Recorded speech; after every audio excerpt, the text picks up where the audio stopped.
Alors à nouveau, bienvenue à toutes et à tous dans le cadre de ce dernier webinaire consacré à l'habitat en container, webinaire plus spécifiquement adapté au retour d'expérience. Alors pour les personnes qui avaient suivi les précédentes webconférences, initialement il devait y avoir aussi un retour client, mais malheureusement cette personne est malade. C'est d'actualité, alité, donc elle ne sera pas présente parmi nous. Alors cette webconférence, vous le savez, a été co-conçue avec Format Cargo, Boris Nicolizac, lequel est directeur de structure, Caroline Mathieu et David Gross, tous deux architectes, spécialistes de la construction en container et aussi formateurs chez Format Cargo. Alors, avant que Boris Nicolizac, Caroline Mathieu et David Gross se présentent davantage, deux informations à propos d'ILO, très rapidement, et de nos modes de communication. Vous le savez, ILO Formation a été créé à l'initiative de l'Ordre des architectes en 2012, et donc notre raison d'être, Occitanie, pardon, et notre raison d'être est bien évidemment de vous proposer des formations de qualité. Elles sont toutes testées en amont par des membres du CROA avant de vous être proposées. Nous organisons donc aussi des webconférences gratuites, lesquelles donnent lieu à attestation de formation complémentaire. À ce sujet, dès demain, vous devrez recevoir dans votre boîte mail une attestation de formation complémentaire envoyée depuis la plateforme Zoom. Nous pouvons aussi co-concevoir à vos côtés des actions de formation adaptées à vos besoins. Nous appartenons au réseau de la formation continue des architectes, lesquels sont des organismes de formation qui ont été créés par les ordres en région. Et notre conseil d'administration est composé d'architectes. J'ai terminé de la présentation d'ILO, je passe à nos modes de communication. Vous l'avez repéré, vos caméras, vos micros sont coupés.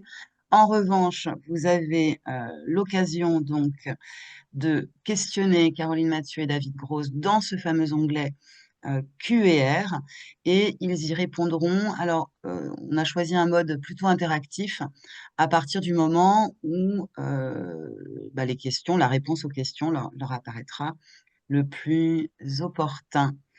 J'ai terminé de mon côté. Boris, je te laisse la parole avant que Caroline Mathieu et David Gross se présentent davantage. Merci Gaël.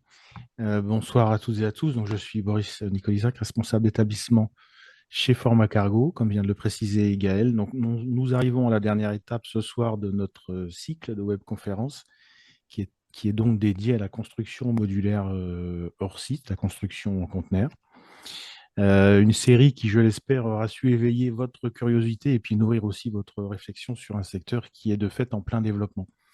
Alors, ce webinaire de clôture, c'est aussi une invitation à explorer tous ensemble une dernière fois cette année donc les multiples facettes de la construction modulaire hors site. J'espère que cette session, qui se veut interactive, sera aussi stimulante et qu'elle pourra inspirer vos projets futurs. Donc, c'est une session co-organisée avec ILO Formation et avec Gaël, que je remercie encore une fois. Et la session de ce soir devrait se distinguer un petit peu des autres parce qu'elle sera sans doute pour vous un peu plus concrète.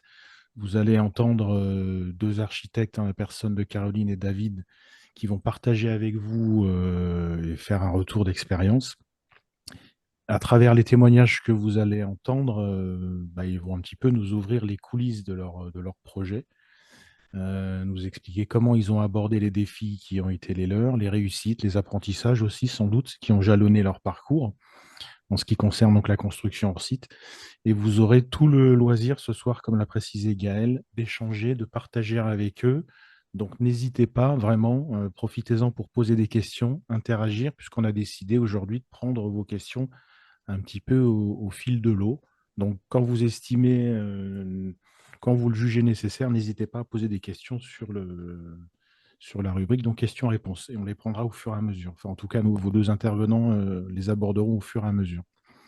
Avant de plonger dans ce programme, je vous présente encore une fois rapidement Format Cargo que je représente ce soir. Alors, je m'en excuse auprès de ceux qui étaient déjà là sur les webconférences précédentes. Je vais un peu me répéter, mais je vais le faire très rapidement. Donc, je rappelle que Format Cargo, c'est le premier organisme en France qui propose des formations dédiées à la cargotecture. Cargotecture, qui est quelque part l'art de transformer les conteneurs maritimes en habitat, en espace modulaire. Donc, c'est un mode constructif qui s'inscrit dans la construction modulaire hors site ou construction industrialisée. Donc, au-delà de la méthode constructive, en fait, à notre niveau, format cargo, nous, on voit ça comme un véritable engagement qui nous permet de répondre aussi aux défis environnementaux qui sont les nôtres actuellement, et il y en a pas mal. De ce fait, on valorise les matériaux recyclés, biosourcés, et on permet à nos apprenants de monter en compétences. Et de cette manière-là, on s'efforce de répondre aux besoins des métiers qui sont aujourd'hui malheureusement sous tension pour un certain nombre d'entre eux, et pour lesquels on a donc du mal à trouver une main-d'œuvre qualifiée. On a un parcours certifiant de niveau 3, de 300 heures, qui combine théorie et pratique, mais surtout pratique, puisque les apprenants vont s'exercer sur plateau technique et vont réaliser de A jusqu'à Z un projet partant d'un conteneur brut pour le revaloriser à l'issue des 3 blocs de compétences qui vont être passés en revue et le transformer en un petit habitat. Donc, nous, en fait, les axes sur lesquels nous misons, ben, c'est les compétences clés, hein, qui vont de la métallerie à l'ossature bois en passant par tout ce qui est finition, seconde œuvre, et qui vont donc permettre à nos apprenants de maîtriser toutes ces compétences et donc bah, de pouvoir proposer leurs compétences dans un domaine qui est en plein essor. Voilà. Je n'en dis pas plus, je cède la parole à Caroline et David. Et puis, si de votre côté, vous souhaitez plus d'infos concernant format cargo, notre offre, ce que nous proposons, notre façon de voir les choses, vous pouvez évidemment nous contacter et on répondra avec plaisir à vos questions. Voilà, je vous souhaite un excellent webinaire et une belle soirée. Bonjour à tous. Donc, moi, je me présente rapidement. Donc, Caroline Mathieu, je suis installée en tant qu'architecte au nord de Montpellier, précisément à Saint-Clément-de-Rivière.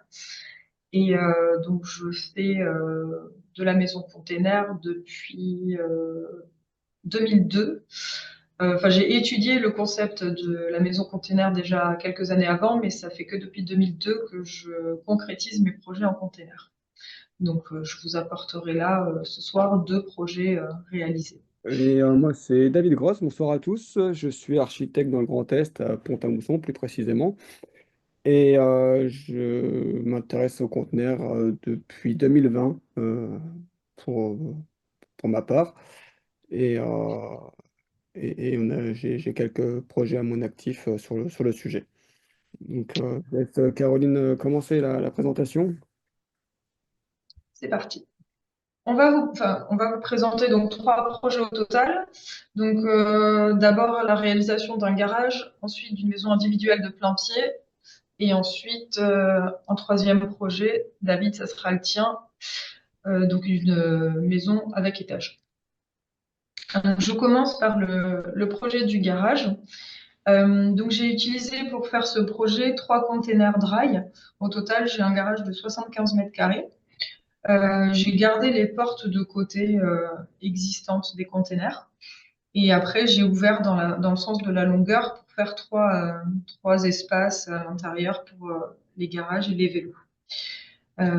On voit ici plus précisément le plan. Si vous regardez bien sur le plan, j'ai laissé en jaune clair les containers. Donc, ils sont vraiment là par rapport au plan, l'un en dessous. Enfin, j'ai 3 containers, j'en ai un tout en haut qui prend vraiment les espaces armoire et salle de bain. Ensuite, celui du milieu et celui tout en bas. On voit les 3 portes sur le côté droit. Donc, j'ai vraiment choisi d'ouvrir en fait et de mettre les voitures dans l'autre sens. Donc c'est mon garage, hein, tout simplement. J'avais beaucoup bossé sur des projets de containers qui n'aboutissaient pas et j'étais un peu frustrée. Et je me suis dit, tiens, moi j'avais un garage à faire chez moi, donc je voulais vraiment tester le produit. Du coup, je l'ai testé chez moi. J'étais pas forcément sûre de moi au départ parce que je me suis dit, bon, chaque fois qu'on voit des photos ou quoi de garage, c'est pris tout simplement dans l'autre sens. On a un container, on ouvre les portes de façon normale et on rentre les véhicules. Bon, moi, j'ai pris le parti de le faire dans l'autre sens parce que bah, la voiture de mon mari, dans l'autre sens, on peut clairement pas ouvrir les portes si je le faisais dans l'autre sens. Donc, là, ça rentre, on a pu mettre nos 2 voitures. Quand on ouvre comme ça les conteneurs sur toute la longueur, il nous faut, on peut pas, enfin, on peut pas ouvrir sur la totalité des 12 mètres de long, hein, sinon la structure, bah, clairement, ça tombe en fait, hein. Donc il faut au moins 2 points d'appui. Donc là, moi, j'ai gardé une partie des containers pour faire un rangement piscine et outils de jardin, hein. On peut voir là où j'ai mis des cloisons. Et après, j'ai rajouté des poteaux au milieu. Euh, quand les containers sont arrivés, on le verra après, sinon je le raconte. Voilà, donc j'ai d'abord fait une étude de sol. J'ai fait comme une maison classique. J'ai demandé à mon ingénieur structure en fait quel type de fondation fallait mettre. Donc là, moi chez moi, j'ai un sol très très argileux puisque le bon sol était à 19 mètres de profondeur. Donc là, l'ingé nous a dit bon, les containers sont 4 fois plus légers en fait que de la brique. Donc du coup, on a fait des grosses fondations, mais c'était quand même plus allégé que si j'avais voulu faire un garage en agglo ou en brique. Donc j'ai choisi de livrer les containers un après l'autre, tout simplement pour pas que mon, mon menuisier extérieur découpe les parois de façon doublée. C'est-à-dire que si je mets les 2 containers l'un à côté de l'autre, quand il va vouloir traverser effectivement avec la disqueuse ou le plasma, il doit vraiment faire double pot. Donc là, je les ai livrés un après l'autre et on les a ouverts au fur et à mesure. Donc ensuite, voilà, on les a découpés. Donc vous voyez, j'ai à chaque fois laissé des petites parties parce qu'en fait, si on ouvre tout, ça descend quand même, hein. Il y a quasiment une flèche de 30 cm qui descend si j'enlève vraiment toutes les parties. Ce qu'il faut savoir aussi, c'est que j'ai pris des containers, donc dernier voyage, hein. J'ai pris des dry. Vous avez différentes hauteurs en fait pour les containers. Le dry, on va dire que c'est le plus classique, mais c'est pas celui qui permet de faire des habitations parce qu'il fait il fait en hauteur 2,65 m et si vous devez faire l'aménagement pour une habitation, vous n'arrivez pas du tout aux 2,50 m. Donc là, moi, vu que c'était un garage et que je voulais vraiment le laisser brut, justement pour pouvoir montrer à mes futurs clients comment est le container quand il est gardé à l'état brut. Pour moi, c'était pas un critère de sélection d'avoir des containers plus hauts pour passer en habitable. Donc là, voilà, c'est des dry et pas des high cube. Le high cube, en fait, est un peu plus haut et il permet d'avoir une hauteur sous plafond après isolation, d'être plutôt dans des standards de 2,50 m. Donc là, pour les découpes, on avait le choix de découper soit avec des disqueuses, soit au plasma. Bon, ben, le menuisier au plasma, apparemment, c'était trop lent. Voilà, il a arrêté au bout d'un moment. Il m'a dit, laisse tomber, je vais prendre la disqueuse, ça ira plus vite. Par contre, le nombre de disques qu'il a passé était assez hallucinant. Je sais plus si on a passé les 60 disques qui étaient abîmés, quoi. Enfin, il a vraiment passé du temps à ouvrir quand même les conteneurs. Donc ensuite, les containers, on les a assemblés entre eux. Donc moi, j'ai utilisé ce qu'on appelle des bridges. Donc c'est la photo que vous voyez à gauche. Donc c'est des parties métalliques, hein. Vous les rentrez. Les containers ont des trous en fait en haut et en bas. On passe donc les 2 morceaux et ensuite on visse et ça permet que les containers soient vraiment bien accrochés, on va dire, et bien serrés entre eux. Et après, on a fait le choix nous de souder entièrement sur tout le long des containers. Pas partout, autant à l'intérieur qu'à l'extérieur. Pour la petite histoire, le container vert qui est arrivé en deuxième, il est arrivé très abîmé et le sol était quasiment à 25 cm en dessous que celui du sol du container bleu. Alors je m'étais dit mince, c'est foutu, on n'arrivera à rien à en faire. Voilà, enfin fallait peut-être les choisir à l'avance ou quoi. Et en fait, bah pas du tout parce que c'est hyper malléable. On a pris un cric de voiture en fait, on l'a monté à la bonne hauteur et ensuite on l'a soudé. Et je garde ma voiture tous les jours dessus. Alors certes, j'ai une petite voiture, mais mine de rien, elle est quand même lourde et ça n'a pas bougé depuis 2022, donc depuis 2 ans. On a rajouté une petite bande étanche sur nos soudures. Bon, ça, c'était pas forcément obligatoire, mais voilà, on a décidé de faire ça. Ensuite, voilà, le menuisier a mis ses renforts, hein. Donc il a créé des cadres métalliques pour pouvoir installer ses menuiseries. Du coup, c'est les cadres qui deviennent un peu support. Ensuite, alors voilà, le problème du garage, et je le referai plus, c'est-à-dire que je recommande le container pour de l'habitation. Par contre, pour un garage, finalement, ça n'a pas trop de sens. On a utilisé notre garage comme ça tous les jours et je me suis retrouvée avec énormément de condensation à l'intérieur. Alors, on m'a dit, il n'est pas assez ventilé, il est ci, il est ça. bon, finalement, on s'est dit, de toute façon, on voulait pas garder les parois couleur, enfin, en métal comme ça, puisque la mairie me l'autorisait pas. J'avais déclaré ça en bardage bois, donc du coup, on s'est dit, bon, bah, quand on fait l'ossature, on en profite pour isoler le garage et on fera notre finition. Donc voilà, du coup, un peu le non-sens de faire du garage, si on est obligé de les isoler, bah, le coût de l'isolation sur du garage, c'est un peu stupide. Donc là, du coup, quand j'ai des projets maison container avec garage, j'ai tendance à faire le garage en kéron ou en brique et la maison effectivement en container. Mais peut-être que David me dira qu'avec une bonne ventilation, j'aurais pu éviter la condensation dans mon garage. Ça, on le saura jamais puisque maintenant j'ai isolé uniquement à l'extérieur et j'ai plus du tout eu de problème de condensation depuis. Euh, Donc voilà, on a fait l'ossature donc des murs et de la toiture. Donc j'ai fait une toiture terrasse, hein, mais bon, on a quand même fait un minimum de pente pour l'écoulement des eaux. Donc souvent on nous dit ah mais le container, si vous faites toute une cage en bois, finalement est-ce que c'est pas moins bête de faire directement de l'ossature bois? Je dirais que en fait le système du container permet justement d'avoir des bois beaucoup plus fins et beaucoup moins de matière en fait qu'une ossature bois classique. Donc je reste persuadée qu'on sera moins cher avec ce type de mise en œuvre qu'une maison à ossature bois complète. Bien que j'aime beaucoup l'ossature bois et je fais aussi de l'ossature bois en maison individuelle. Mais le container, je cherche vraiment à descendre les coûts et c'est vraiment une clientèle qui, euh, qui cherche en fait à faire sa maison elle-même et c'est comme ça qu'on arrive vraiment à réduire le coût. Et clairement, sur du container, on peut apprendre à le faire. Donc voilà, on a isolé du coup cette toiture et ses murs. Donc j'ai mis de la laine de verre tout simplement et ensuite les panneaux d'OSB. Ensuite, on a mis l'étanchéité de la toiture. Donc on a mis l'étanchéité, on a installé les évacuations des eaux, on l'a fixé, nettoyé. On a nettoyé les jonctions en fait avec un produit spécial et ensuite on a collé la membrane. On a fait de même sur les remontées d'acrotère. On a mis les couvertines et on a isolé les murs, mis le pare-pluie et ensuite on a mis le bardage. Et voici donc mon garage. Hop, pardon. Donc le bardage, moi j'ai fait le choix de garder les portes des containers parce que je m'en sers en fait du côté la porte bleue là qu'on voit.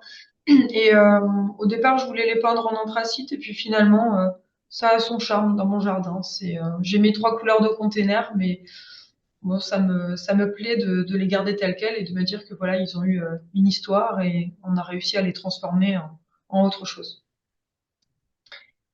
Ensuite, voici un autre projet. Donc en fait, pour la petite histoire, c'est que quand j'ai fait ce garage container, j'ai tous mes voisins à qui j'avais demandé en fait d'enlever les voitures pour l'arrivée des containers, qui ont été très très curieux en fait de voir ce qui se passait chez moi le jour où j'ai amené les containers. Et mon voisin m'a dit, c'est génial, j'en veux une, je vous commande une maison dans mon jardin. Donc du coup, bah, j'ai fait une maison de plein pied pour mes voisins. Alors c'est une maison qui est très petite, hein. Elle fait c'est deux containers iCube du coup de 40 pieds et un container dry 20 pieds. Alors tout simplement parce que les 20 pieds sont très difficiles à trouver en iCube, donc du coup j'ai gardé l'idée de prendre un container un peu plus bas et j'ai choisi d'y mettre uniquement l'entrée et l'arrière-cuisine, pas que ce soit non plus un espace où on est tout le temps. Enfin, j'aurais pas fait une chambre avec ou un salon. Juste, Caroline, il y a une question Pardon. qui est arrivée sur. Alors, il y a quelqu'un qui dit que pour un conteneur avec un styro dur pour la condensation, il n'y a plus de problème. Oui. Pour la condensation sur un garage, potentiellement, on pourrait utiliser de la projection de neige là, comme Oui, on aussi. utilise pour faire les vannes, quand on transforme une fourgonnette en van, donc on est sur le même type de construction. Et puis, il y a quelqu'un qui te pose la question du coût de ton garage.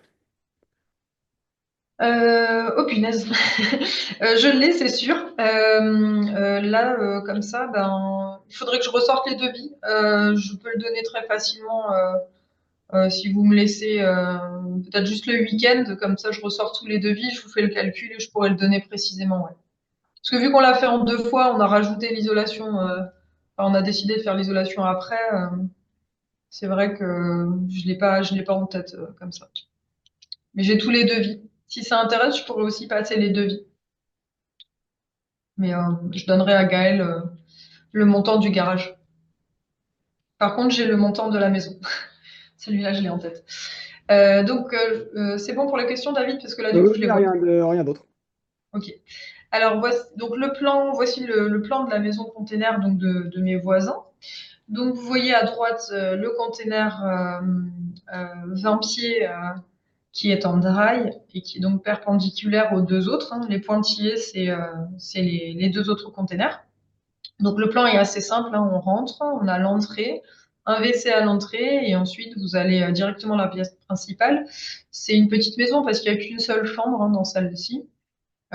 J'ai après la cuisine, vous voyez l'arrière-cuisine, hein, donc ce que je vous disais dans la partie du 20 pieds. Et de l'autre côté du salon, vous avez une chambre que j'ai faite comme une suite. Alors la porte-fenêtre a été mise en coulissant hein, pour éviter de taper dans le lit. Donc là, voilà, j'ai fait une petite suite parentale, chambre, salle de bain, dressing, de ce côté-là.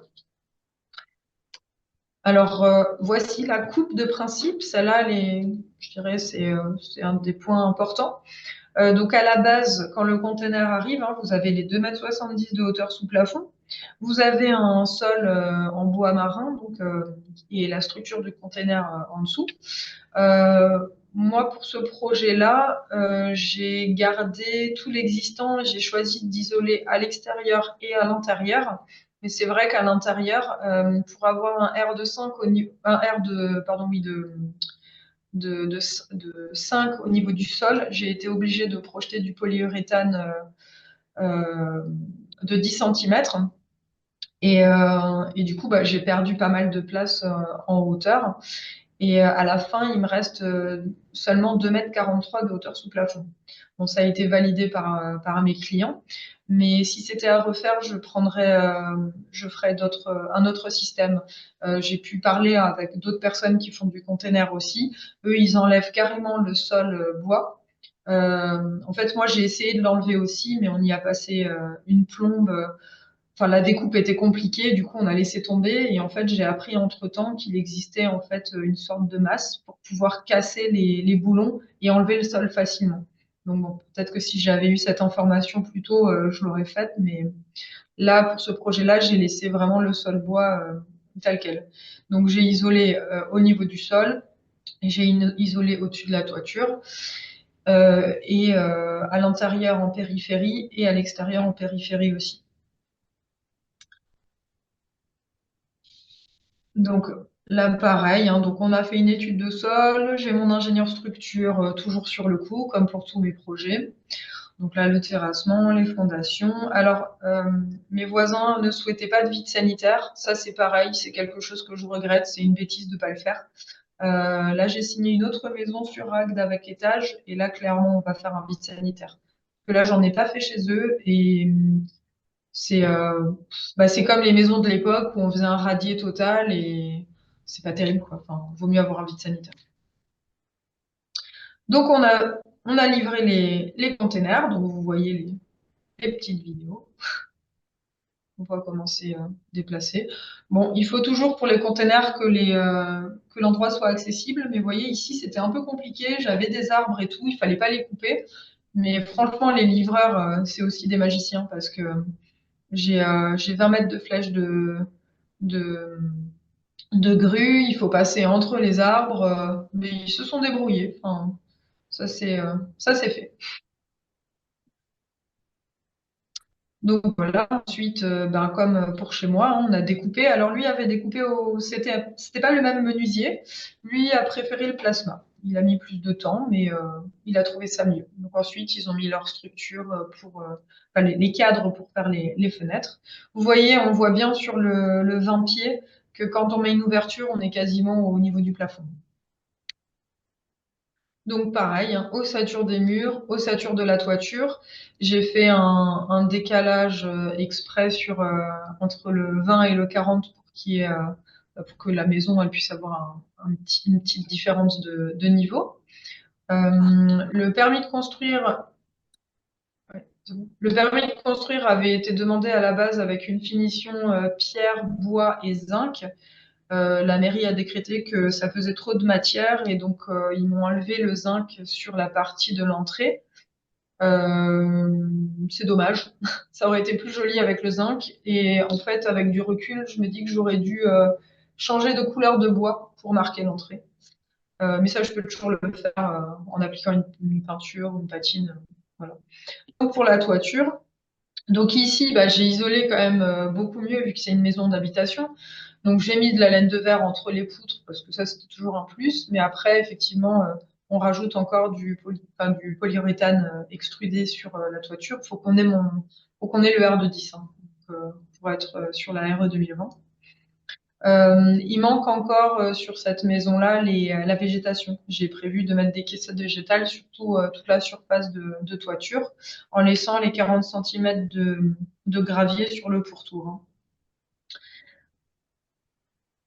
Donc voilà, ensuite pareil, hein, isolation des murs. On a mis donc le pare-pluie, le attelage. Alors ici, on voulait un aspect pierre en façade sur la partie sur la façade principale, juste sur le soubassement. Donc c'est pour ça que sur la photo, vous voyez la finition en OSB, c'est là où va être collée la pierre de parement. Et au-dessus, je suis restée en bardage bois. Voilà ce que ça donne. Donc là, le bardage bois, hein, au fur et à mesure. Et la façade pierre de ce côté-là. Ensuite, on a attaqué l'intérieur. Enfin, ça s'est plus ou moins fait en même temps.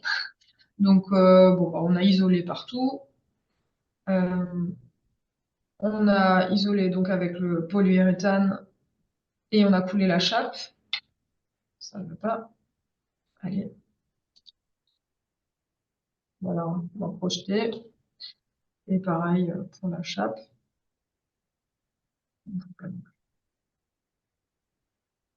Donc voilà l'intérieur, hein, une fois qu'on avait fini les bandes.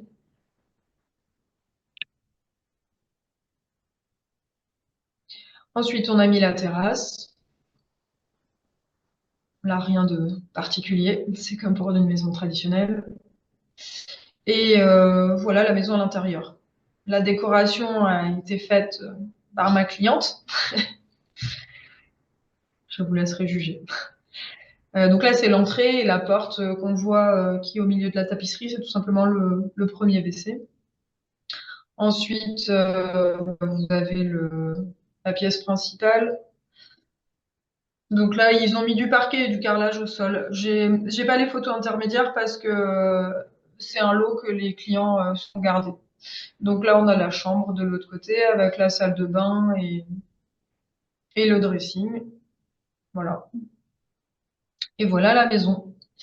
Plus qu'à mettre les lampes, un peu de gazon et la voici terminée. Et je passe la main à David. Oui, alors il y avait une petite question, donc, mais bon, j'ai renvoyé, donc c'est Ophélie qui a posé une question, c'est à propos de la garantie décennale. Donc j'ai renvoyé sur le webinaire numéro 1, où on a largement débattu de cette question, mais globalement, il faut, en tant J'ai une qu'architecte, bonne nouvelle. être couvert décennale, mais il faut que vos artisans aient une décennale pour faire les travaux. Alors pour répondre à Ophélie, mes artisans, je leur ai demandé de modifier leur décennale en mettant maison container. Leur assurance n'ont pas voulu le faire. Et eux m'ont dit, on va le faire quand même. Voilà, donc nous en tant qu'archi à la MAF, on nous assure pour faire les containers. Moi j'étais chez AXA avant, ils n'ont pas voulu m'assurer pour le container, donc je suis allée à la MAF, comme les trois quarts des archis. Et là, on est assuré. Par contre, la part d'assurance, ils se sont gavés, hein. Moi, j'ai vu qu'ils m'avaient prélevé le double sur ce projet-là. Donc, j'étais pas très contente parce qu'en fait, c'est un projet où on essaye de réduire les coûts sur tous les postes. Et comme par hasard, ben, dès qu'il y a des risques ou quoi, ben, on nous met plein pot. C'est pas cool, quoi. Donc, ce projet-là, j'ai gagné nettement moins ma vie qu'un autre projet. Mais je continue à faire du container parce que bah, déjà, je trouve ça ludique, ça change. Et parce que j'ai envie d'en faire, en fait, tout simplement. J'ai pas envie de me priver d'un système constructif sous prétexte que ça fait peur à nos assureurs. Et pour en Bonne suivi nouvelle client, aussi pour la DO. La DO, donc mes clients, je leur ai dit, hein, il faut prendre une DO, c'est obligatoire. Enfin, j'ai l'obligation de leur dire que c'est obligatoire. Évidemment, bah, ils en ont pas prise. Le chantier s'est bien passé, donc tant mieux. Mais on n'en a pas prise tout simplement parce que je n'en trouvais pas. Ça faisait 2 ans que j'en cherchais activement, pas moyen d'en trouver. Et bah là, bonne nouvelle, j'ai signé une maison, donc je vous disais à étage à Agde le mois dernier, et mon client a trouvé une DO. Donc j'ai trouvé la banque il y a 2 ans, on a trouvé la DO voilà, le mois dernier, donc peut-être que ça bouge petit à petit. Après, le client de Agde, mon client est plaquiste. Donc peut-être aussi enfin, que c'est un profil rassurant au niveau des assurances. C'est-à-dire qu'il va peut-être faire sa maison en autoconstruction, mais c'est quand même un gars du bâtiment, quoi. Mais voilà, je n'ai pas encore appelé la DO, j'ai les coordonnées, j'ai tout, mais je compte bien prendre contact avec elle pour voir qui ils peuvent assurer et s'ils veulent aussi assurer, pourquoi pas, des artisans décennales. C'est une question à creuser. Mais on commence à avoir des ouvertures. Avant 2022, on n'avait même pas de banque qui suivait les projets d'autoconstruction. Maintenant, il y en a. Il y en a qui acceptent de faire de la maison container. Il faut juste les sceller aux fondations et avoir un suivi architectural par un architecte. Ça, c'est vraiment les deux choses que me demandent les banques de mes clients pour les maisons container. il y a quelqu'un qui demande si tu as le nom de l'assurance de l'assurance DO. Et, C'est une assurance qui la Martigues. J'ai pas le nom, mais c'est 4 bis rue du Langary. J'ai le numéro, je pourrais le mettre en commentaire s'il faut. Mais oui, oui, j'ai les coordonnées. J'ai juste pas le nom. J'ai que mon client m'a envoyé que la rue et les numéros. Mais c'est à Martigues. et pour clore un tout petit peu le sujet sur l'assurance décennale, ce qu'on avait aussi évoqué sur le premier webinaire, c'est qu'il y a le syndicat Salidcar qui travaille le sujet, donc sur les techniques non courantes, donc avec un bureau de contrôle national pour faire avancer le sujet et que Ouais. les artisans aient une vraie assurance décennale pour leur projet. Et tu as une dernière question sur la maison, c'est si tu peux, si tu as le prix de la maison. Oui, alors on est à 70 mètres carrés. Je suis arrivée à 130 000 euros. TTC. Ok. Hors terrasse, pardon. Hors terrasse. La terrasse a été faite après. Je poursuis du coup, c'est bon pour les questions sur tes deux projets, j'ai Ouais. l'impression. Pour la maison, pour le prix de la maison, tout a été fait par des artisans, hein. Il n'y a que le sol qui a été posé par mes clients, mais sinon tout le reste a été fait par des artisans. Et dans le prix, il y a le prix de la marchandise du carrelage et du parquet. Donc on arrive à un prix qui est quasiment à 2000 euros du mètre carré. Moi, quand je compte une maison container, je compte 1900 euros du mètre carré. Et quand je compte pour une maison traditionnelle, je pars sur 2300. Donc pour moi, il y a un delta à peu près de 400 euros au mètre carré de différence entre la maison container et la maison traditionnelle. Voilà, à toi, David. Tu as une dernière question qui est arrivée. Quel est le Ah, lot qui était en charge de l'achat du conteneur, étant donné que nous avons affaire des artisans? La personne dit de mon quel est côté. quoi? Étant donné que nous avons affaire à des artisans, et la personne dit, de mon côté, j'avais fait appel à une entreprise spécialisée dans l'aménagement de conteneurs en atelier pour remontage direct sur site. Donc toi, c'est qui a fourni tes conteneurs? Donc, Moi, j'ai acheté les containers, on les a, enfin, moi, je fais lot par lot. En gros, le gros œuvre, il est remplacé par les containers. Donc, moi, je fais comme d'habitude comme sur les maisons traditionnelles. J'ai aussi un gars dans mon secteur qui me livre les containers tout faits. Mais bon, il me les revend, je sais pas, j'en ai pour 2800 euros du mètre carré. Donc, j'ai aucun intérêt à faire ça. Je fais ma maison comme j'ai l'habitude sur un autre système constructif. Lot par lot. je me débrouille en maîtrise d'œuvre. Ok. Je passe les slides du coup. Eh ben, moi, je vais vous parler d'une maison conteneur qui se situe donc à Pont-à-Mousson. Donc, c'est un pile entre Nancy et Metz. Elle a une particularité par rapport aux deux projets qui ont été cités précédemment, c'est qu'on a un PLU qui est très favorable à laisser le conteneur apparent. C'est-à-dire que c'est un PLU qui a été conçu spécifiquement pour faire de la zone touristique. Et donc, on a eu le loisir de laisser nos conteneurs aspect tôle à l'extérieur. Et, euh, et le PLU ne nous a pas posé de soucis là-dessus. L'instruction du permis s'est déroulée normalement, comme pour une maison tradie, pour ce projet-là. Donc, elle est composée, elle, de 5 conteneurs de 40 pieds en iCube elle est articulée autour de maçonnerie traditionnelle. Comme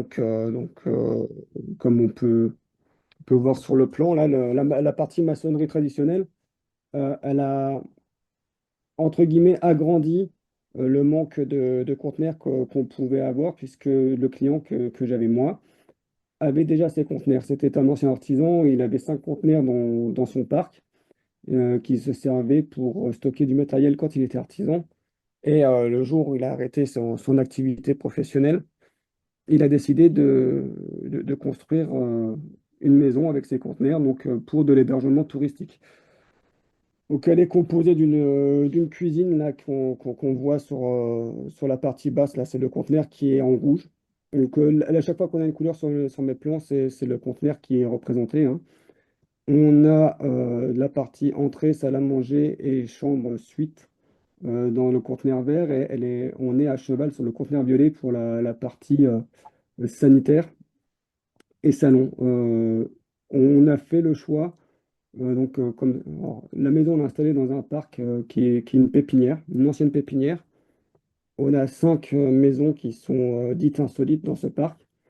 Et la maison conteneur est celle qui est dédiée notamment à l'accueil des personnes à mobilité réduite.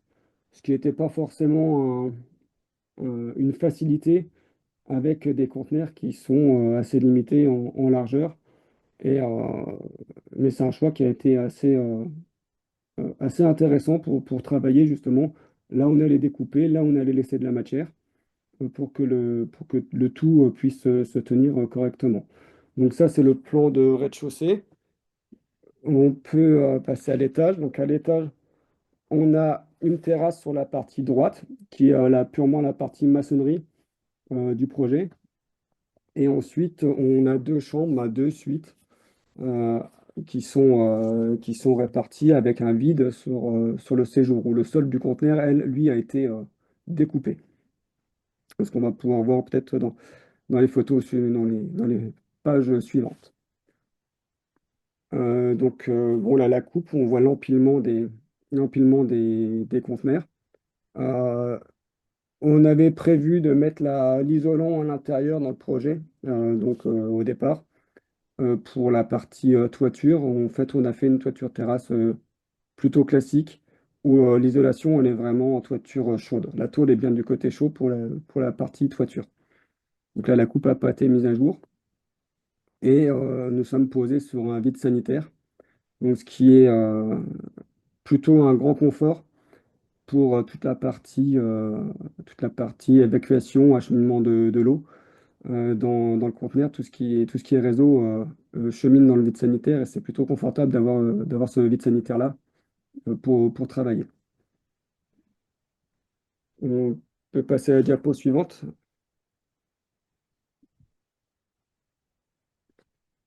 Donc là, vous avez les fondations de la maison, donc entièrement en aglo-coffrant, hein. Donc on voit le vide sanitaire complet sur le projet, les réseaux qui sont passés. On voit dans le milieu là, du vide sanitaire, on voit une semelle et des petits, sortes de petits poteaux, hein. Fait en aglo-coffrant, qui sont des supports pour les conteneurs, sur lesquels nos conteneurs sont empilés et prennent appui. Ouais, hop. Donc, on a une maçonnerie qui a été élevée là, pour faire la partie garage et puis toiture terrasse accessible. Et les conteneurs ont été empilés, articulés tout autour euh, de la, de la maçonnerie. Donc, le premier en bleu là qu'on voit qui est vraiment directement posé contre. Et après, on a empilé par-dessus les suivants. Le rouge est vraiment empilé, prend appui sur à la fois la maçonnerie et à la fois le conteneur bleu. Et tu peux, hop. Donc là, on voit l'empilement des conteneurs donc, sur la maçonnerie, sur la partie arrière. Donc le rouge et le bleu là, qui sont bien appuyés sur la maçonnerie. Et l'autre rouge au bleu en rez-de-chaussée qui, eux, sont appuyés sur les fondations. À ce stade-là, les conteneurs dans mes projets ne sont pas encore coupés. Là, ils ont été coupés vraiment sur site. Ils étaient déjà là. Donc, ils ont été coupés une fois qu'ils étaient en place. Donc, là, on voit l'assemblage des conteneurs. Donc, entre eux, nous, on a fait de la soudure uniquement. Les coins ISO ont été soudés entre eux. Et la partie qu'on voit, en fait, là, on est à cheval sur la maçonnerie, sur la partie arrière, et à cheval en porte-à-faux, même sur la partie avant du projet. Et la soudure, enfin, le projet a été calé. Donc, au-dessus du coin ISO, on a une petite cale qui a été mise pour rattraper la différence de hauteur du coin ISO du fond et l'absence d'appui sur un coin ISO à l'avant. Et le tout a été recapoté avec des soudures et des fers plats avant d'être remis en peinture. Dans mes projets, dans ce projet-là, les conteneurs ont été sablés et repeints.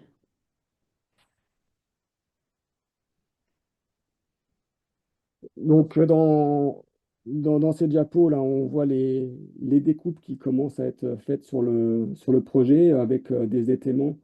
Donc, là, pour l'instant, il n'y a que les découpes, les renforts ne sont pas faits. Et les conteneurs en porte-à-faux qui prennent appui là, au niveau de baies vitrées, de futures baies vitrées, et sont étayés de manière à ce que le conteneur, même si on a laissé un petit peu de matière, ne s'affaisse pas sous le poids des deux autres qui sont posés au-dessus. Tu peux- ouais, hop. Le plancher qui a été. Donc là, on voit les découpes à l'étage avec la matière qui est laissée sur la longueur de manière à pouvoir garder un petit peu de renfort. Nos tubes, nous, on va remettre des tubes métalliques qui vont se souder à ces parois qui sont laissées sur les faces.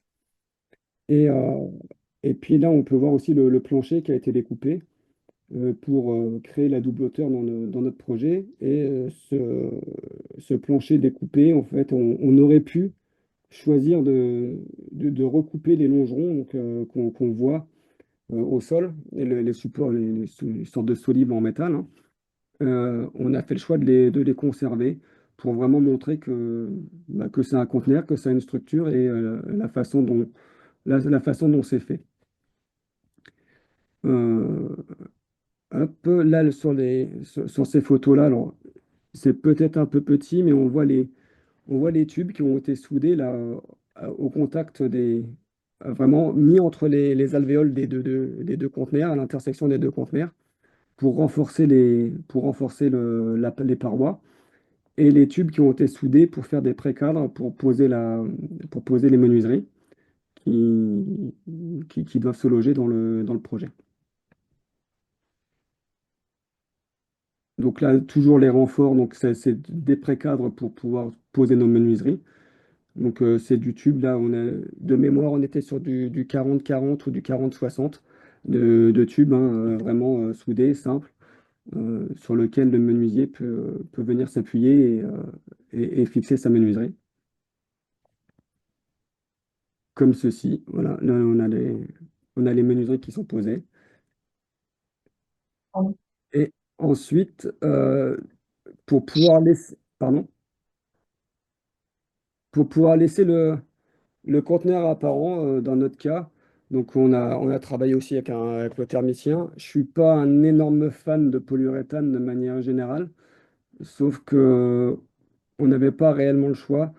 On a isolé les conteneurs en mousse de polyuréthane, en mousse de polyuréthane projetée, pardon, de manière à recréer un complexe de type panneau sandwich qui nous a permis d'isoler la maison. On n'est pas en RE 2020 sur cette maison-là, elle a été faite en RE 2012, en RT 2012, pardon, et on est conforme à la RT 2012 avec ce système-là, en fait. On est bon en isolation. On a notre isolation polyuréthane également en toiture et on a fait une isolation polyuréthane, donc du TMS je sais plus si c'était du 80 ou du 100 mm, j'ai un petit doute là, sur le plancher. Donc une fois que tout le monde, comme dans une maison traditionnelle, hein, une fois que le doublage est fait, enfin toute la partie isolation a été faite, tout le monde est passé. euh, À l'intérieur, on a replaqué tout ce qui était en contact avec l'extérieur et tout ce qu'on pouvait laisser visible en, en conteneur a été laissé visible. Donc là, on revoit les longerons donc dans la double hauteur. Le plafond où les luminaires sont suspendus, c'est la tôle du conteneur existant qui est visible. La partie à droite, là, juste devant l'escalier, c'est l'assemblage de deux poteaux de deux angles de conteneur. Et si on revient, bah, c'est pas la peine de changer de diapo, mais si on revient à la photo de l'assemblage qui avait été fait par soudure, les deux coins ISO avec la cale se situent à cet endroit-là, juste au-dessus de ce poteau, de cet angle-là.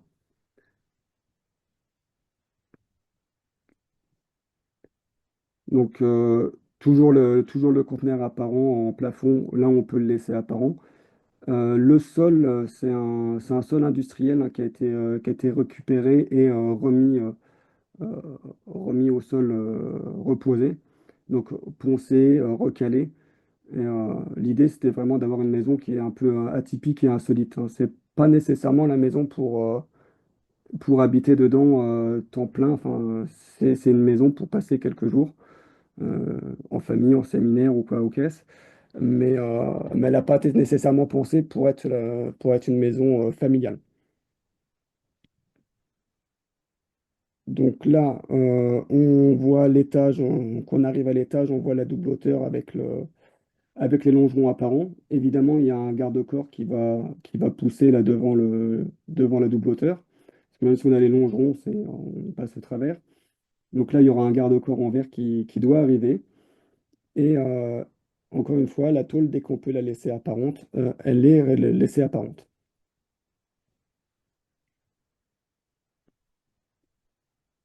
Donc quelques petits points de vue de l'extérieur. Donc on voit les terrasses qui sont alors pas réalisées comme avec un relevé d'étanchéité. On est sur un peu le principe des membranes avec un relevé. J'ai pu retrouver son nom. C'est pas un relevé rabattu, mais un relevé. J'en trouverai son nom, je vous le redirai. Et, et par-dessus, des grilles pour retenir le gravier et la protection mécanique en gravillon qui est posée sur le conteneur, sur toute la partie conteneur. Sur la partie maçonnerie, qu'on voit là sur la droite de la première photo, là on est sur une isolation et une étanchéité tout à fait traditionnelle de la terrasse. Je peux passer la diapo suivante.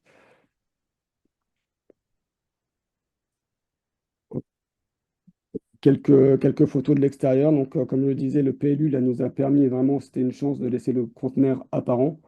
Donc, tout a été sablé et repeint. Les conteneurs rouges qui étaient rouges d'origine sont restés en rouge.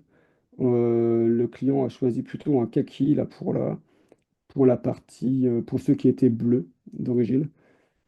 C'était pas forcément un choix sur lequel moi j'étais trop trop d'accord et finalement, je dois admettre que c'est plutôt réussi et ça s'intègre nettement mieux au site que d'avoir un conteneur bleu. Et les inscriptions des conteneurs ont été repeints également, hein. Tout ce qui est, toute l'identification du conteneur qui est situé sur la porte a été repeint pour redonner son aspect au conteneur dernier voyage. Comme on peut voir là sur les photos, on voit, ils sont tout bosselés et c'est pas gênant, c'est vraiment un dernier voyage, donc on accepte qu'il ait son vécu. Je sais pas si tu peux passer la diapo, Caroline. Donc voilà, quelques autres photos. Donc de la partie arrière, là, on a les conteneurs qui sont en porte-à-faux à l'avant. Donc on est en appui sur le longeron. Et la partie arrière, on est appuyé sur la maçonnerie. Donc on a le centimètre et demi du coin ISO qui nous fait un décalage. D'où la cale qui a été posée sur la première photo où on a assemblé ensemble où tout a été soudé.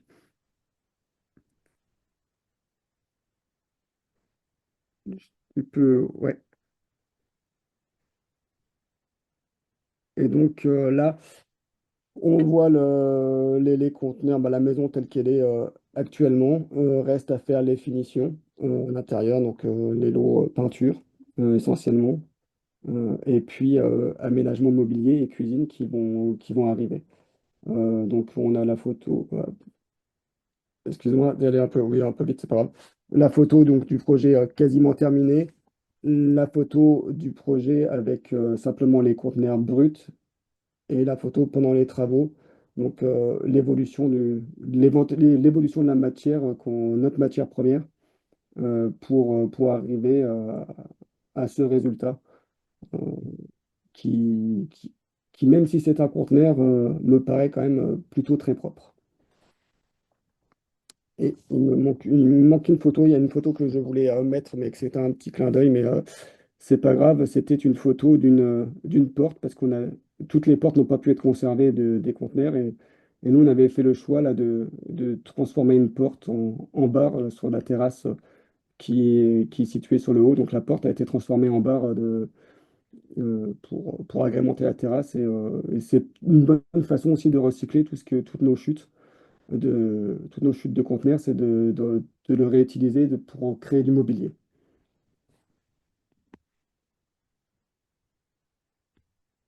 Et on peut peut-être passer aux éventuelles questions qui ont été posées.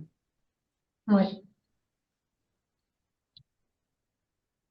Alors, est-ce que j'ai un lot spécifique pour les containers? Bah oui, lot container.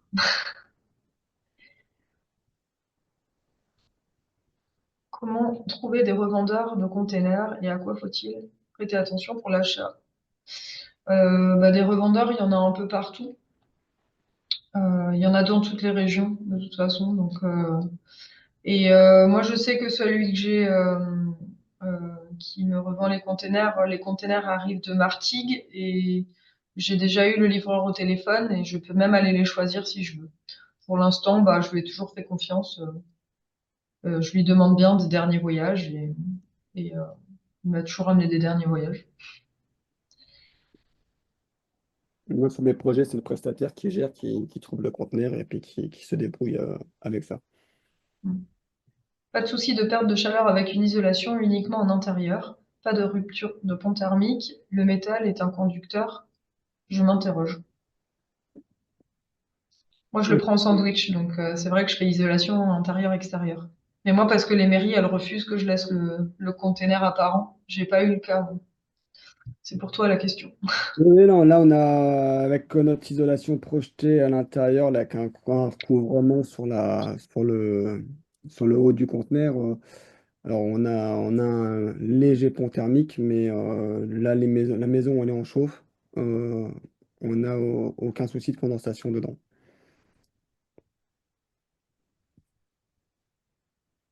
Comment gérer la dilatation des des conteneurs et de la maçonnerie?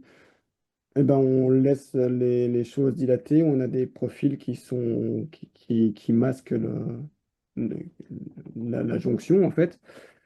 qui nous permet qui permet au conteneur, en tout cas dans mon cas, hein, qui permet au conteneur de vivre sa vie à côté de la maçonnerie. Comment gérer les évacuations d'EP? Moi, je fais passer les évacuations enfin, sous les containers, en fait, hein. On peut passer déjà entre la structure métallique et après on a notre pente. Enfin, moi, j'ai pas eu de problème d'évacuation particulier. Je n'ai pas non plus. Enfin, là, on peut percer la toiture avec une naissance troconique classique. En tout cas, comme un système de toiture terrasse simple, hein, tout à fait traditionnel. Pour moi, il faut s'en référer essentiellement au DTU. Là, pour le coup, même s'il n'y en a pas de DTU pour les conteneurs, on est très très similaire à une toiture terrasse posée sur structure métallique. Donc, il y a un DTU. Pardon, oui, pardon, J'ai plus le numéro du DTU en tête, mais pour moi, on applique ces mêmes principes. Ouais, moi j'ai pris des. Oui, pardon, j'ai lu trop vite. C'est les EP, la question. Bah, les EP, oui, moi c'est pareil. J'ai fait une toiture terrasse, j'ai les boîtes à eau derrière. Enfin, rien de, rien de bien compliqué.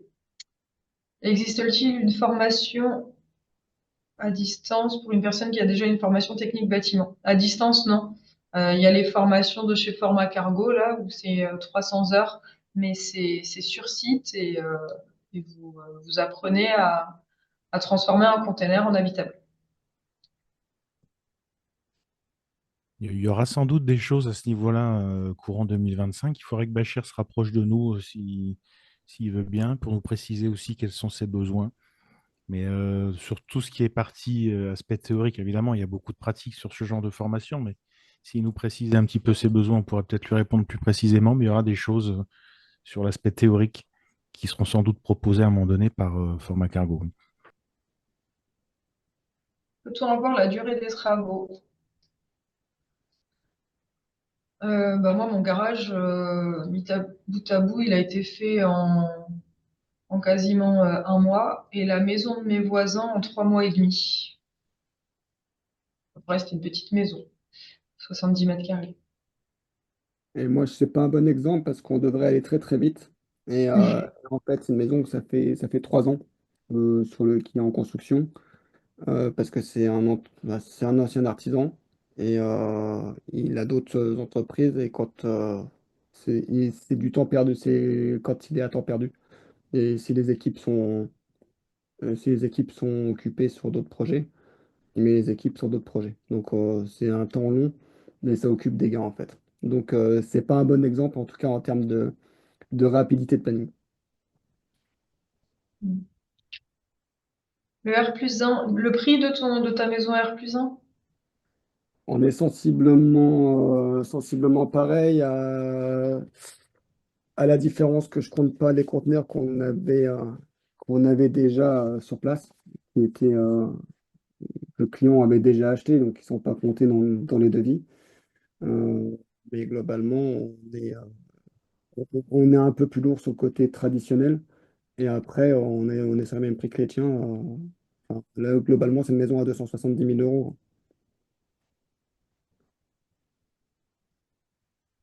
Céline dit bravo pour le projet, merci. Merci.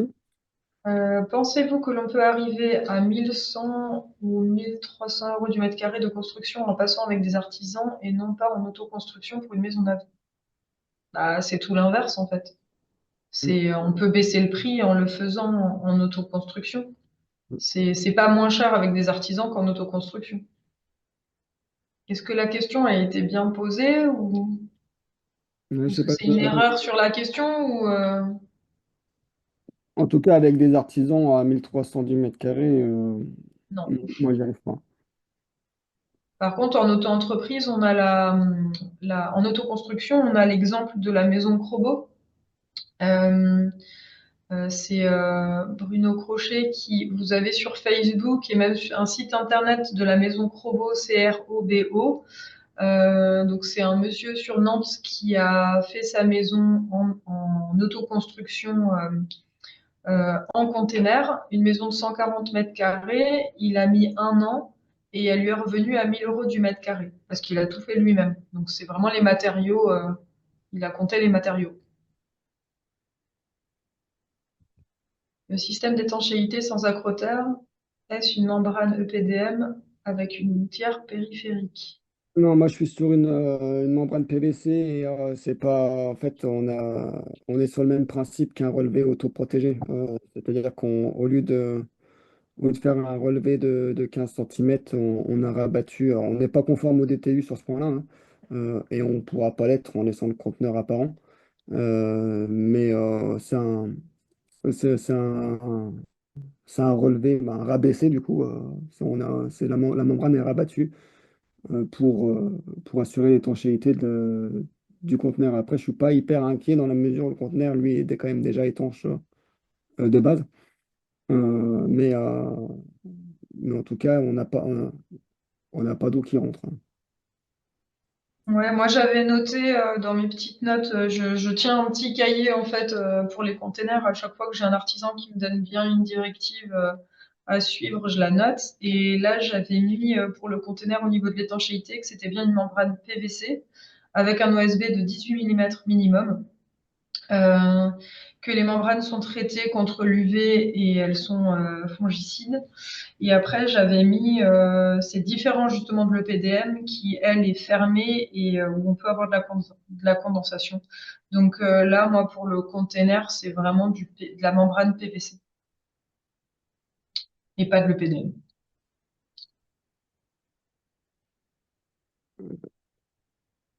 On a une question là sur des solutions plus naturelles que la mousse polyuréthane en sol sont-elles possibles? Si oui, lesquelles? Ben, on peut isoler. Ouais, il faut isoler différemment, ça c'est clair. Ce qu'il y a, c'est que voilà, faut changer le système, il faut enlever les plaques de bois, il faut aller ou alors isoler par le dessous ou quoi. Mais oui, après on peut Avec un prendre accès. d'autres isolants. Il faut trouver le bon isolant qui va avoir le R25 pour la RE 2020. Mais oui, oui, pour le sol, faut trouver une autre solution que le polyuréthane. À mon C'est sens, oui, clair. c'est ça. Faut démonter le plancher, mettre l'isolant, bah, Faut le soit démonter. démonter, soit avoir un accès en dessous, et puis mettre l'isolant qui vous convient, en tout cas, enfin, qui correspond à l'éthique visée, euh, pour, euh, pour se passer de la mousse polyuréthane au sol. En tout cas, après, sur tout ce qui est isolation du conteneur en lui-même, on peut largement se passer du polyuréthane, mis à part le Quels sol. arguments, pardon, quels arguments pour faire pencher la balance du côté des mairies? Ils sont souvent frileux à l'idée d'avoir des containers. Moi, j'ai vraiment eu les deux cas. J'ai eu des mairies où j'ai pris rendez-vous et j'ai présenté souvent des photos avant et après pour les rassurer et leur dire que la maison container, à la fin, on voit pas forcément le container. J'ai des mairies qui m'ont accueilli super bien en me disant trop bien, allez-y, faites votre projet, enfin sans trop de problèmes. Et il y a des mairies qui ont jamais voulu me recevoir. Ils m'ont dit ah non mais container, on veut pas en entendre parler. Donc maintenant en fait, je leur demande, enfin je leur pose pas la question. Quand je pose un permis de construire, je dis comment ça sera fini. Enfin, on n'a pas l'obligation de donner le système constructif au moment du permis de construire. Vous n'allez pas dire si c'est de la brique, du kéron ou de l'ossature bois ou du conteneur. On s'en fiche. Eux, ce qu'ils veulent savoir, c'est comment on va finir les parois. Après, il faut leur en parler si jamais on veut le laisser brut. Mais ou sinon, on dit bardage métallique, hein, enfin. Mais moi, maintenant, je le dis plus et je demande à mes clients de rester discrets pour pas me faire, enfin, pour pas être embêté au niveau de la mairie. Même stratégie, on dit rien. L'administration, Voilà. c'est l'aspect extérieur qui compte et bah, l'aspect extérieur, c'est la maison. Alors, Et quand elle est dans finie, on le dans mon voit pas. cas, dans le cas que j'ai présenté, en tout cas, c'est pas le sujet n'était pas là et le PLU était adapté. On n'avait pas de souci. Mais j'ai des cas d'extension en conteneur et là, on dit rien. On fait notre extension. Elle a un bardage. C'est une extension tout à fait traditionnelle d'un point de vue esthétique. La mairie ne sait pas que c'est du conteneur et elle n'a pas à le savoir.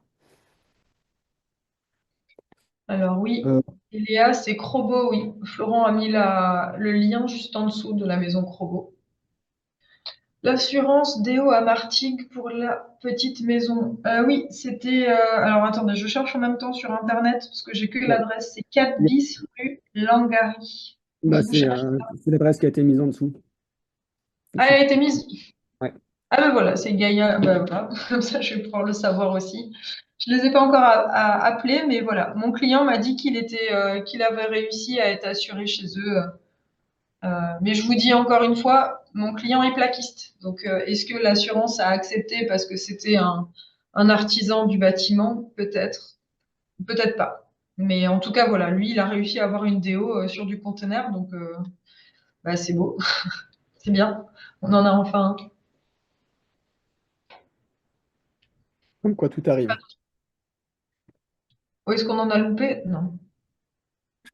Non, j'ai l'impression que toutes les questions ont été répondues. Hop.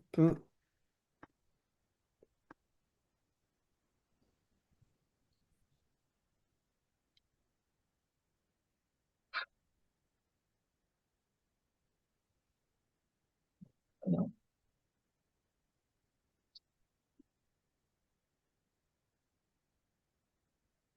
Alors, Que finir avec l'aéro 2020?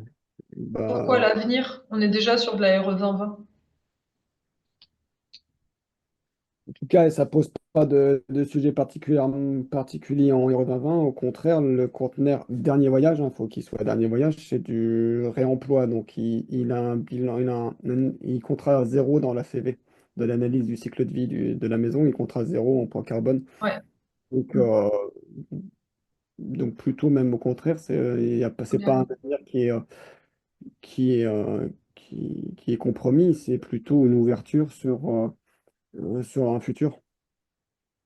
La maison container, elle est de plus en plus demandée. Enfin, en tout cas, moi, au niveau de l'agence, depuis que j'ai commencé à en faire, là, depuis le mois de septembre, je suis à 7 demandes de devis pour des maisons. Donc, c'est pas dit que je signe les 7, mais en tout cas, il y a beaucoup, beaucoup plus de demandes. À l'époque, j'en avais peut-être une par an. Et là, juste sur cette année, je vais finir quasiment l'année avec une dizaine de demandes. Donc, on voit bien qu'il se passe quelque chose. Et c'est des gens ben, on voit surtout, enfin, dans la région de Montpellier, en tout cas, les terrains sont très chers. Et du coup, ben, quand vous voyez qu'un terrain, c'est dans les 500 000 euros, il faut mettre une maison dessus. Bon, bah, le budget, il est à 1 million. Ben, il y a des gens, ils prennent des plus petits terrains et ils essayent de se faire leur maison eux-mêmes. On a vraiment ce profil-là de client qui sort. Le container est-il adapté aux régions aux pays chauds? Quel type d'isolation privilégier? Eh ben, écoute, Bachir, sur le webinaire numéro 1, on a parlé un peu de où étaient construits les projets containers. Sur la photo qui était tout au début de notre webinaire là ce soir, c'était une photo d'un projet qui était en Californie. Et la dernière photo, c'était une photo d'un projet qui est en Chine. Et en fait, il y en a en Hollande, il y en a dans plein, plein de pays, des pays chauds, des pays froids. Donc, finalement, ça s'adapte à peu près partout. Et effectivement, c'est l'isolation qui va changer. Plutôt mettre un isolant à fort déphasage. Ouais. RE 2020 pour le polyuréthane. Oui, ça c'est clair qu'il va falloir arrêter de faire du polyuréthane. Après, on a beaucoup d'autres types d'isolants, hein, on a des biosourcés, hein, on peut utiliser du chanvre, du liège, enfin ça, on a de quoi faire. Mais c'est pas spécifique à la maison conteneur, en fait. Ça, Ouais, ouais, c'est c'est juste vrai qu'il que faut, ouais, pardon, faut il faut équilibrer répondre au aux niveau de la exigences CV, de en la fait. RE 2020. Il Mais faut là, on que a les thermiciens aussi, hein, je sais pas ce que t'en penses, David, mais moi, mon thermicien, il est toujours à mes côtés dans les projets pour trouver les meilleures solutions en fonction du Ah projet, oui, hein. non, mais c'est ça. Enfin, le thermicien, faut qu'il bosse aussi. Bah, il est là aussi pour nous apporter, pour nous appuyer. Mais là, on revient sur tout ce qu'on a déjà dit dans les premiers webinaires, c'est que on ne les fait pas seuls, quoi. Enfin, il y a de l'accompagnement, aussi bien en structure qu'en thermique. Et sur l'aéro 2020, qu'on soit en conteneur ou en traditionnel, globalement, il faut bosser avec nos thermiciens. Ouais.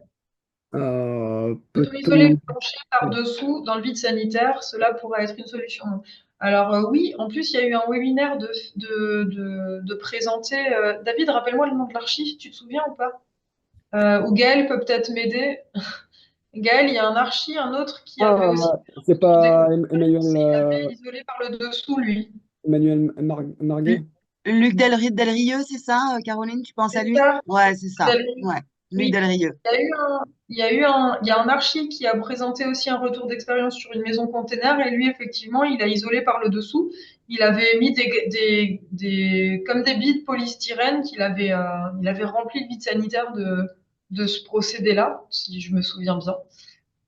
Et, mais oui, oui, ça reste une solution aussi, hein. Je pense qu'il y a plein de solutions pour le sol. Faut vraiment juste y pencher, un peu plus, quoi.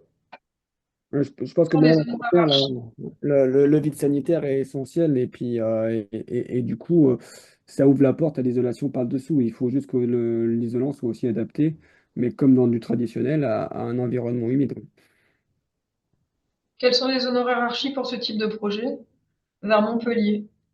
Ben, moi, je garde les mêmes zonos qu'un projet traditionnel sur du suivi de chantier. Moi, je suis à 10% du montant des travaux. Je sais pas s'il fallait le balancer, mais c'est peut-être plus cher, David.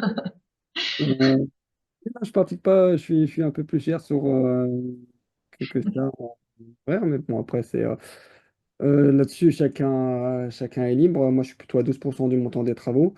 Mais après, Avec chacun. les plans ou sans plan? Parce que moi, c'est 10, mais sans plan. C'est juste pour le La, suivi. la Donc, mission, en fait, je suis à 12 aussi. ouais, la mission complète, oui, oui, tout à fait. Donc, on est globalement pareil. Il faut juste effectivement faire attention à la surcote de la MAF. Ouais, ben, ouais. Moi, j'ai pas augmenté. C'est pour ça que j'ai gagné moins sur le container, mais je me dis qu'à force d'en faire, ils vont finir par descendre leur cotise. Quelle est la hauteur maximale qu'on pourrait avoir sous plafond après isolation? Eh ben, tout dépend si on garde aussi le container visible ou pas. Par exemple, moi, sur la petite maison en bois que je vous ai montrée, mes clients ne voulaient absolument pas qu'on garde des éléments du container apparents. Donc, moi, j'ai tout plaqué, en fait, y compris au plafond. Mais du coup, j'ai perdu 10 centimètres un peu bêtement au plafond. Enfin, j'ai perdu l'épaisseur d'isolation, enfin de rail plus placo, alors que finalement, là, je suis quand même qu'à 2,43 m. Si on enlève les 10 centimètres, on sera à 2,53 m. Et si j'isole aussi le sol différemment, bah, je récupère quand même. Si j'isole par le dessous ou que voilà, j'isole sous les plaques de bois, on va gagner. Moi, j'ai quand même 10 centimètres de polyuréthane plus 5 centimètres de chape. On pourrait gagner les 15 centimètres. En tout cas, pour le prochain projet, c'est ce que j'aimerais faire, récupérer les 15 centimètres que j'avais perdus, entre guillemets, sur la petite maison et si je peux garder un peu de container, ça peut être sympa aussi. Toi, c'est bien, tu as pu le garder sur ton projet, hein. Je peux Moi, le ils ont garder pas voulu. mais globalement, si on isole par le dessous et qu'on laisse un conteneur apparent au plafond, on peut avoisiner Bah, on est à facilement. 2,70 m, hein. C'est C'est le 2,69. brut. Mais, Ouais, voilà, c'est voilà. ça. Donc, bon, après, on retire le revêtement de sol. Voilà, Ouais, on va le être dans les centimètre. de 67 par là-dedans. C'est le Ouais, max qu'on peut faire. ouais, c'est ça. Et puis après, bon, pour tout ce qui est technique, on peut aussi, on n'est pas obligé de mettre un faux plafond partout, hein. Si on veut faire de la VMC ou quoi, on peut aussi tout faire passer dans des soffites bien placés. Enfin, il faut penser le projet de manière à pouvoir faire cheminer des choses et, euh, et puis libérer sur le maximum de la surface la hauteur sous plafond. Mais concrètement, oui, potentiellement, on peut aller à 2,67 assez facilement en isolant par le dessous, par le dessus, et puis voilà, quoi. Merci pour les webinaires. Bah, merci à vous. Moi, j'encourage les autres archis à faire du projet container pour qu'on puisse le développer et que ça devienne finalement un système constructif lambda. Ça permettra d'avoir un système de plus à proposer à nos clients. Et en tout cas, moi, je me suis un peu lancée toute seule en me disant, tiens, j'ai mes artisans avec moi, on va tester. Bon, j'ai fait des erreurs hein, sur mes chantiers, mais plus on sera nombreux, plus on pourra s'appeler aussi entre nous, se donner des tuyaux, entre guillemets, et améliorer le concept. Et je pense que ça peut être super intéressant. Et en plus, c'est vraiment ludique, hein, on a l'impression de faire du Lego. Et moi, ce que j'aime le plus dans le container, c'est la rapidité d'exécution. Je suis quelqu'un qui s'ennuie vite sur les projets. Moi, une maison individuelle, quand ça dure un an, ça me gonfle en fait, c'est trop long. Donc, le container permet d'aller plus vite.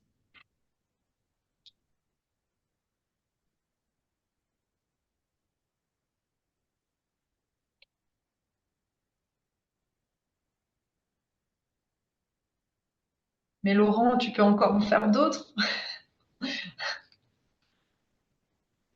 Par contre, Laurent, moi, je suis intéressée de voir ton retour aussi sur les 5 containers que tu as pu faire.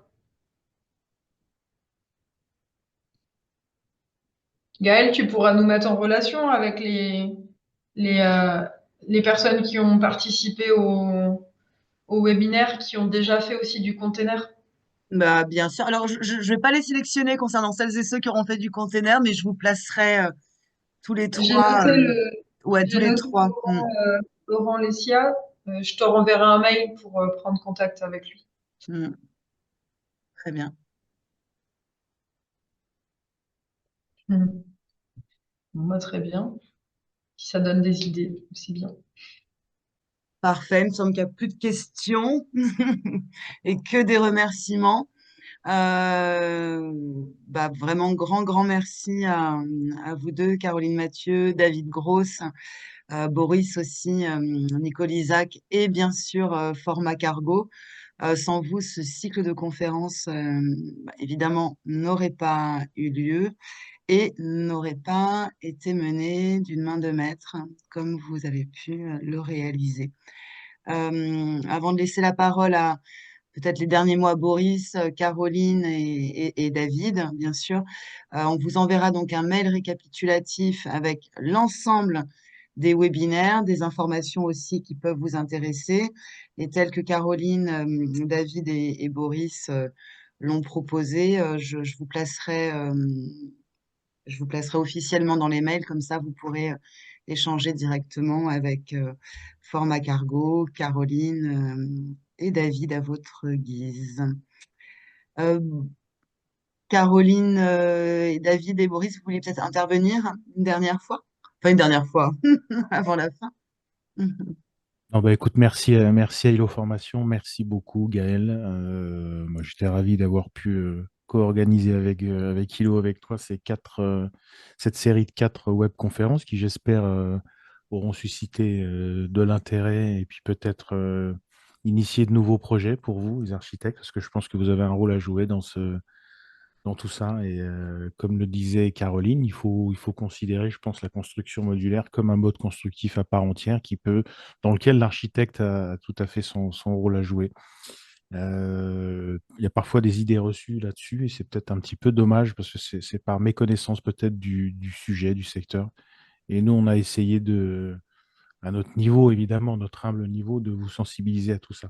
Alors, il y aura sans doute encore d'autres aventures que nous mènerons conjointement, je l'espère en tout cas, et au sein desquelles j'aurai plaisir à vous retrouver tous. Je vous remercie pour votre participation. Je remercie David. Je remercie Caroline. Bravo à tous les deux. Il y aura d'autres projets encore dans le futur, je le sais, et puis et d'autres aventures.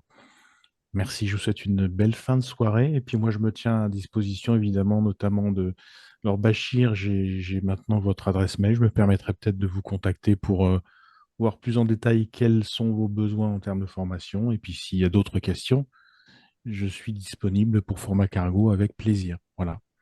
Bonne soirée à tout le monde. Moi, je remercie toutes les personnes qui se sont connectées. On a eu de la chance, on a eu beaucoup de personnes sur les 4 webinaires. Merci Gaël de ta confiance, merci à Boris également pour sa confiance et merci David d'avoir été mon binôme pendant ces 4 webinaires et toute la préparation. Et merci à toi aussi, merci Gaël, merci Boris. Et puis tous les participants, c'était vraiment sympa de faire ces 4 webinaires et de pouvoir aboutir à montrer aussi un peu notre travail. Pour nous, c'est sympa, c'est valorisant et j'espère que ça va donner envie à d'autres de potentiellement se servir du conteneur comme matière première pour faire de l'architecture. Un grand merci. Eh bien, on va arrêter là. Il est 19h28 et très prochainement, vous recevrez un mail. Et si vous ne le recevez pas la semaine prochaine, peut-être en 2025, première semaine de janvier, une fois qu'on sera toutes et tous euh, bien reposés. On vous souhaite de merveilleuses fêtes de fin d'année, bien sûr, et un excellent repos si vous avez l'occasion de prendre quelques jours de congé d'ici peu. Merci à tous. Bonne soirée. Merci.